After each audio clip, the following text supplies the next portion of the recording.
तो गाइस आज का हमारा टॉपिक है इतिहास। इतिहास से फातिहास मतलब history means mystery but it's like a pastry. जितना पेस्ट्री के जितना इंटरेस्टेड होता है खाने में, जितना मजा आता है उतना ही मजा इतिहास पढ़ने में आएगा मेरे साथ। चलिए हम लोग इतिहास पढ़ते हैं। तो मैंने आप लोगों को बताया था किसी भी विषय को पढ़ने से पहले वो विषय क्या है हमें उसके बारे में जानना चाहिए। तो इतिहास क्या है? इतिहास वह शास्त्र है जिसमें हम अतीत में घटी घटनाओं के बारे में अध्ययन करते हैं। और इतिहास हम लोग किस लिए पढ़ते हैं? इतिहास बनाने के लिए इतिहास नहीं पढ़ते हैं। इतिहास में कोई गलतियों को हम लोग ना दोहराएं इसलिए इतिहास पढ़ते हैं। और इतिहास को कितने कालखंडों में बांटा गया है? इतिहास कोई भी वस्तु होता है उसको हम लोग पढ़ेंगे तो कैसे पढ़ेंगे? उसको टुकड़ों में बांट कर। तो इतिहासकारों ने, इतिहास का जनक कौन है? हेरोडोटस। तो उसके बाद के जो इतिहासकार हैं, इतिहासकारों ने इतिहास को कितने कालखंडों में बांट दिया? 3 कालखंडों में, प्राचीन काल, मध्यकाल और आधुनिक काल। प्राचीन काल जैसे जिसमें पाषाण युग, ताम्र युग, मध्यकालीन में आ गया। उसके बाद आधुनिक काल में जैसे कि मुगल वंश हो गया, उसके बाद मौर्य वंश, नंद वंश, ये सब में आ जाते हैं। तो इतिहास को कितने कालखंडों में बांटा जाता है? 3 कालखंडों में। तो अब हम लोग इतिहास के 3 कालखंडों में तीसरे कालखंड के कितने में टुकड़े पर पढ़ाई करने वाले हैं। देखिए इतिहास बहुत ही विशाल विषय है। इसमें देखिए अब हम लोग आधुनिक काल के इतिहास को पढ़ने वाले हैं। आधुनिक काल के इतिहास को कितने कालखंडों में बांटा गया है? अब इसको भी भारत के आधुनिक काल के इतिहास को 3 कालखंडों में बांटा गया है। इसको किस किस? हिंदू काल,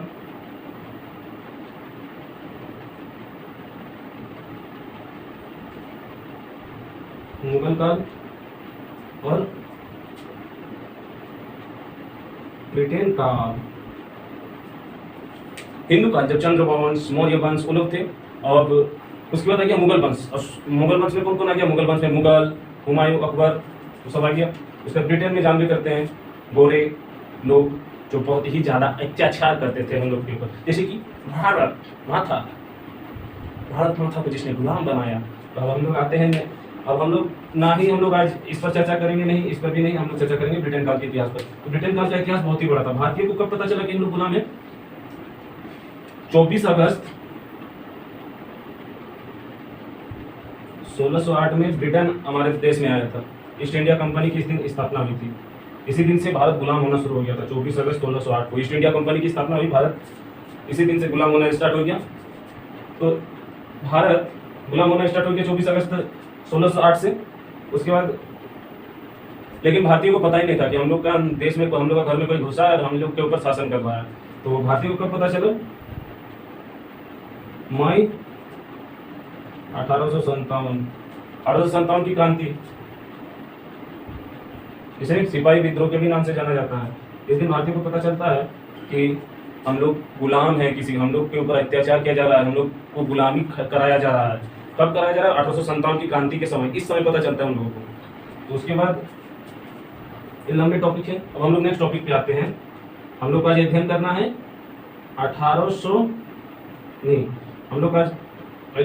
1915 से 1947 में घटी महत्वपूर्ण घटनाओं के विषय में। तो हम लोग आते हैं, तो सबसे पहले 1915 इस समय आते हैं हमारे हीरो महात्मा गांधी। कहाँ पर आते हैं? भारत में। तो 9 जनवरी 1915 को महात्मा गांधी भारत आते हैं। किसके कहने पर? गोपाल कृष्ण गोखले के कहने पर भारत आते हैं। उसके बाद वो आते ही 1916 में चंपारण में आंदोलन कर देते हैं। नील बागान मालिकों के खिलाफ 1916 में चंपारण में। उसके बाद 1917 में खेड़ा सत्याग्रह। ये जो भारत का इतिहास है ना, 1915 से लेकर 1947 तक महात्मा गांधी के इर्द गिर्द घूमता है। ये इस हीरो के इर्द गिर्द घूमता है। 1917, उसके बाद 1917 के बाद 1919 में खतरनाक घटना घट जाती है। क्या होता है? 8 मार्च 1919 को रॉलेट एक्ट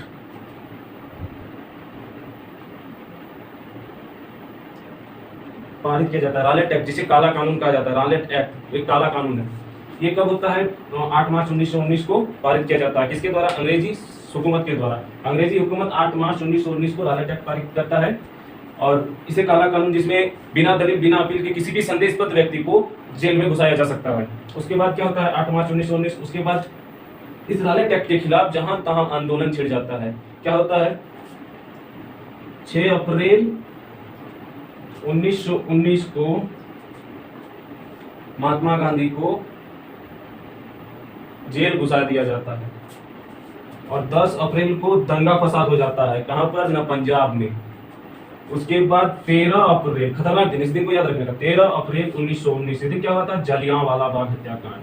13 अप्रैल 1919, 13 अप्रैल 1919 को क्या हुआ था? जलियांवाला बाग हत्याकांड। इस यहाँ पर लोग किस लिए रुके हुए? यहाँ पर जलियांवाला बाग हत्याकांड, जलियांवाला बाग हत्याकांड क्या है देखिए, बैसाख का महीना था, अप्रैल का महीना, 13 अप्रैल बैसाख महीना में, तो बैसाखी मेला लगा हुआ था। कहाँ पर? अमृतसर जलियांवाला बाग मैदान में। जलियांवाला बाग मैदान में लगभग सैकड़ों हजारों लोग थे। वहां पर क्या हुआ था? उस समय मार्शल लॉ लागू कर दिया गया। 10 अप्रैल की घटना के बाद उस एरिया पर मार्शल लॉ लागू किया गया था। मार्शल लॉ लागू किया गया था और कमान जो थी वो एक क्रूर अंग्रेज जनरल डायर के हाथों में चला गया। तो उन्होंने क्या किया? जलियांवाला बाग हत्याकांड मैदान में किया और गोली चलाने का आदेश किसने दिया था? जनरल डायर ने, 13 अप्रैल 1919। और उसी चौथा को किसने मारा था? तो क्या बोलते हैं, जनरल डायर चौथा को किसने मारा? उधम सिंह। कहाँ जाके? उसके घर में जाकर मारा था उधम सिंह ने। उसके बाद 13 अप्रैल 1919, और इसके कारण महात्मा गांधी ने 13 अप्रैल 1919 की जलियांवाला बाग हत्याकांड के कारण महात्मा गांधी ने 1920 में असहयोग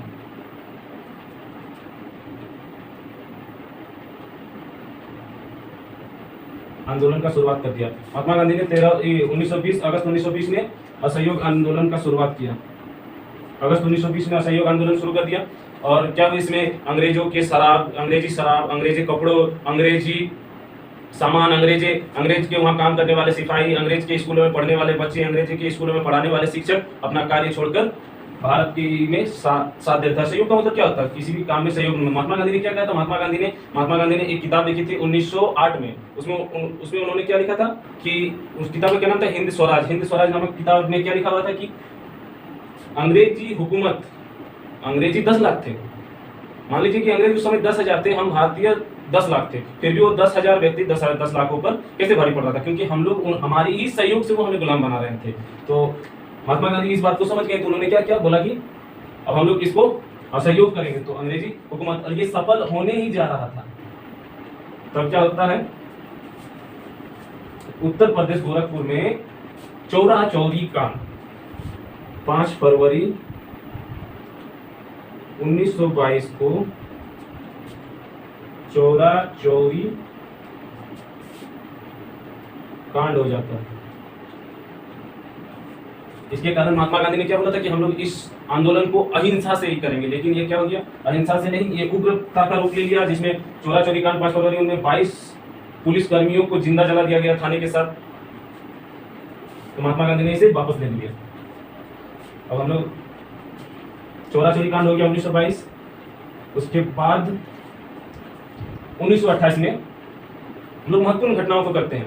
इस वीडियो में हम लोग महत्वपूर्ण घटनाओं का वर्णन करेंगे। यदि आपको पूरा डिटेल में करना है तो मैं स्क्रीन पर अपना व्हाट्सएप नंबर दे दूंगा, आप उस पर मुझे मैसेज कर सकते हैं, हम आपको बता देंगे पूरा डिटेल में अगर पढ़ना है तो। 1928 में क्या होता है? साइमन कमीशन आता है।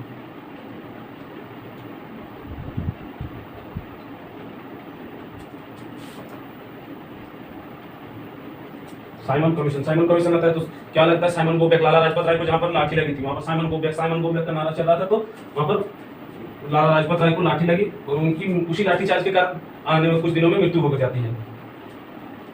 और भगत सिंह यहीं से बौखला जाते हैं 1928 के इसी से। उसके बाद 23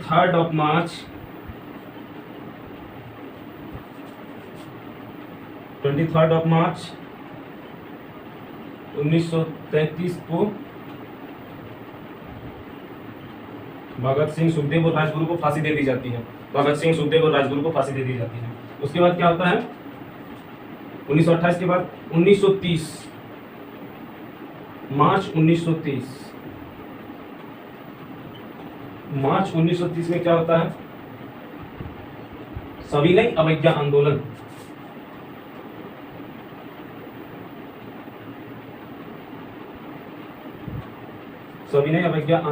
मार्च 1930। इसमें नमक कानून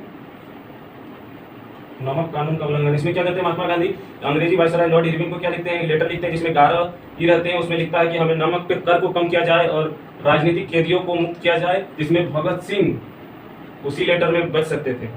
तो इरविन ने क्या किया, वो महात्मा गांधी ने लिखा था 1929 को कि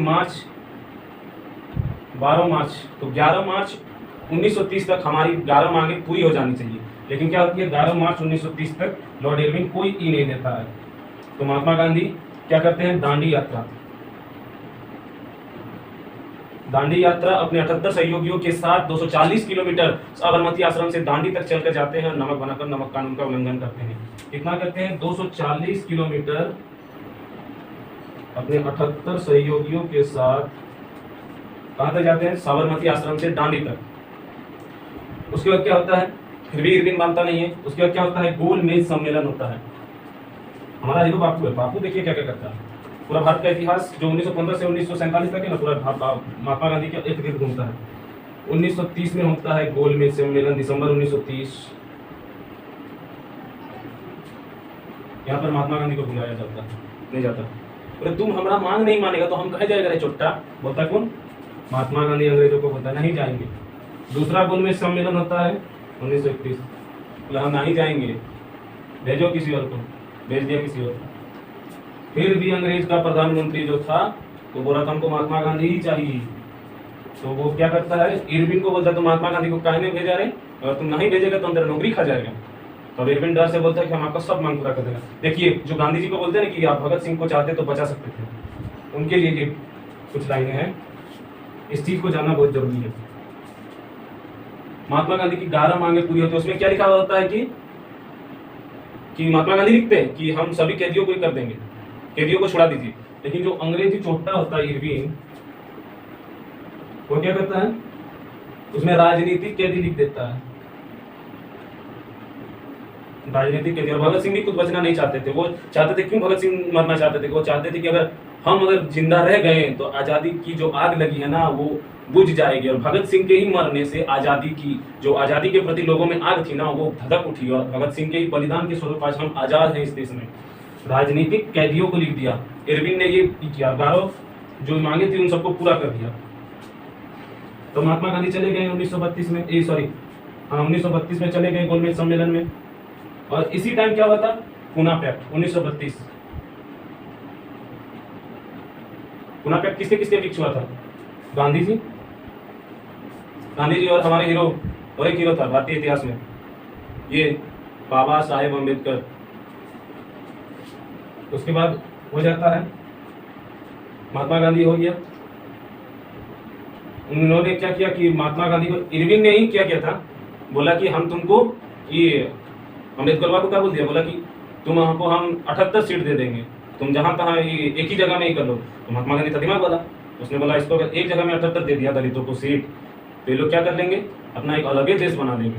तो महात्मा गांधी का दिमाग बोला, तुम बोला 78 काहे ले लेगा रे, तुम उसका 2 गुना लो, 126 सीट लो। महात्मा गांधी ने 126 सीट दिया। तो जहां तहां इधर उधर, बिहार में 1 दे दिया, तो झारखंड में 2 दे दिया, तो उत्तर प्रदेश में 2 दे दिया। मान लीजिए कि अगर आप झारखंड में दे देंगे 2 से, सब टोटल के 78 सीट, तो 78 सीट में क्या होगा, ये एक नया देश बन जाएगा, बाकी देश अलग इससे। इसलिए क्या किया, जहां तहां दे दो, आप एक जगह पर नहीं रहोगे तो एक नए देश का निर्माण नहीं होता है। तो महात्मा गांधी का दिमाग अलग दूरदर्शी था।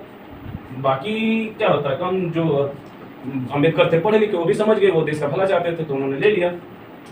उसके बाद 1932 के बाद आता है, इसी समय इसी पर खतियान का फतवा जारी हो रहा है। क्या बोलते हैं, खतियान 1932 का खतियान इसी समय स्थानीय ही हुआ था। जमीन पर इसी समय ही बन रहा था, का नियम बन रहा था कि आप इधर जाओ उधर जाओ, तुम्हारा रहन सहन संस्कृति, तुम्हारा बोलचाल भाषा के पर अलग हो जाओ। अंग्रेज इसी टाइम नियम लाए थे, इसीलिए झारखंड क्या बोला 1932 के खतियान पर ही कर रहा है। 1932 हो जाता है। उसके बाद 1932 के बाद डायरेक्ट आते हैं हम लोग अगस्त 1942। 1942 अगस्त 1942 में क्या है, भारत छोड़ो आंदोलन। क्या होता है, भारत छोड़ो आंदोलन। कहां से, बंबई के ग्वालियर मैदान से महात्मा गांधी स्टार्ट करते हैं, भारत छोड़ो आंदोलन का नारा देकर भारत छोड़ो आंदोलन का शुरुआत करते हैं। और इसमें क्या होता है, इसके फलस्वरूप भारत आजाद होता है आगे चलकर। और बीच में कुछ चीजें छूट गई, जिसमें 1900, इससे पहले क्या होती है 1939, एक चीज चलते रहता है। 1939 से 1945, ये क्या किस समय का है? द्वितीय विश्व युद्ध।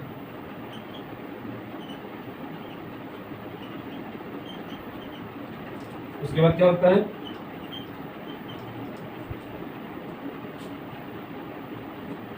इस समय क्या हुआ था?